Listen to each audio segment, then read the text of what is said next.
जी। महाराज जी आपके चरणों में साष्टांग दंडवत प्रणाम। महाराज जी मैंने आपका सत्संग YouTube के माध्यम से सुना और अखंड वृंदावन वास का नियम लेकर 10 महीनों से यहीं रह रहा हूँ। पूज्य महाराज जी, यौवनावस्था में हस्त मैथुन करने के कारण शरीर सदा कमजोर बना रहा और अब बहुत गंभीर रोगों से घिरा हुआ है।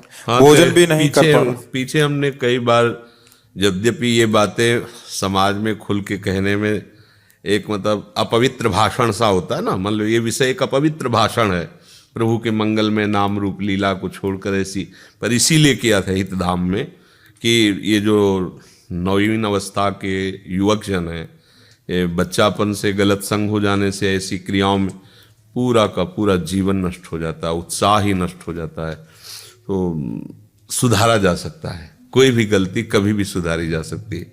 जब जागे सो सवेरा, अपनी सावधान वृत्ति रखो। हाँ, पूर्वाभ्यास से जो हमें कमियां आ गई उनमें कुछ औषधियों का सेवन करना चाहिए, आयुर्वेदिक औषधियों का, और कुछ व्यायाम करना चाहिए। कुछ ऐसे आसन है, दंड है, बैठक है, दौड़ भाग है, शरीर को शिथिल करना चाहिए। प्राणवायु से प्राणायाम के द्वारा अपने प्राणों को भी संयम में लाना चाहिए। अब क्योंकि जैसे एकदम गड़बड़ मामला हो गया शरीर का, तो अब आपको औषधि भी लेना चाहिए और व्यायाम करके और उस पर बहुत अंकुश करना चाहिए। कोई भी हमारी जो असत क्रिया है वो इतना हावी हो जाती है कि ना चाहने पर भी वो बलात् हमसे करवा लेती है। अभ्यास है ना, अभ्यास का बहुत बड़ा बल होता है। तो ये गलत अभ्यास हो गया है, अब तो नहीं करते। अभी सीरियस हो गया है, अभी असाध्य रोग है, गंभीर। अभी कोई भी वैद्य इलाज करने से भी कतरा रहे, दूसरे वैद्य की तरफ भेज रहे। और शरीर में भी अभी भोजन 3 दिन से नहीं कर रहा हूँ। पेट में पानी भर रहा है और पेट में दर्द भी हो रहा है भोजन के बाद। 3 दिन से फल और नारियल पानी पे हूँ।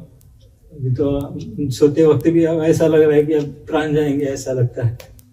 बिगड़ गया तो लोग समझते नहीं है, वीर जीवनी शक्ति है। इसे खिलवाड़ में जो नष्ट करते हैं तो बाद में बहुत भोगना पड़ता है, बहुत कष्टप्रद होता है। अभी नित्य विहार रस का परिचय हो गया है, तो मुझे तो नित्य विहार रस प्राप्त करना है, आपसे दीक्षा लेना है। अभी अखंड वृंदावन नियम लेके 10 महीने से रह रहा हूँ यहाँ। आप धीरे धीरे परिक्रमा कर सकते हो वृंदावन की? धीरे नहीं, जोर से कर सकता हूँ। तो करो, रोज नियम लो, परिक्रमा में आओ, तो धाम की कृपा से पाप नष्ट होंगे ना, तो आपके अंदर उत्साह आ जाएगा, इंद्रियों में चेतना शक्ति जागृत हो जाएगी। और ब्रह्मचर्य पर ध्यान दीजिए। स्वयं तो भूल कर कभी कोई क्रिया मत करना। देखो, कुछ नियम ऐसे लेने पड़ेंगे प्राणपन से, मर चाहे जाऊं अब ऐसा नहीं करूंगा, नियम से ही बात बनेगी। नहीं तो गलत अभ्यास बहुत बुरा। मतलब आप तो कम से कम आपको दिखाई दे रहा है, आपको चलने की हिम्मत है। हमारे पास ऐसे भी हैं, मतलब पीछे मिले हैं कि आंखों से दिखना बंद हो गया है, 8-8, 10-10 बार अपनी शरीर को नष्ट कर रहे हैं। भोजन अच्छा नहीं लग रहा, चलना फिरना मुश्किल हो रहा है, मुर्दे की तरह हो गए, फिर भी वो रोक नहीं पा रहे। मतलब होश उड़ जाते हैं कि कैसा अभ्यास गलत कर लिया क्या। वो तो आप तो कम से कम बहुत अच्छे हो कि अभी आप चेत गए हो, अभी कोई अवस्था भी नहीं है, चेत गए हो। तो घबराओ, पहली बात तो घबराहट छोड़ो। दूसरी बात, आपका जो काम बनना है भगवत प्राप्ति का, उसमें कोई घाटा नहीं पड़ेगा। राधा राधा राधा राधा राधा राधा जबान से शुरू करो और धीरे धीरे आराम से, जितने में आप थको मत, वृंदावन की परिक्रमा लगाओ। समझ रहे ना? और खान पान को समझो कि तुम्हारे शरीर को अनुकूल क्या पड़ता है। जिस भोजन के पाने से कामोत्तेजना बढ़ती, वो भोजन मत पाओ।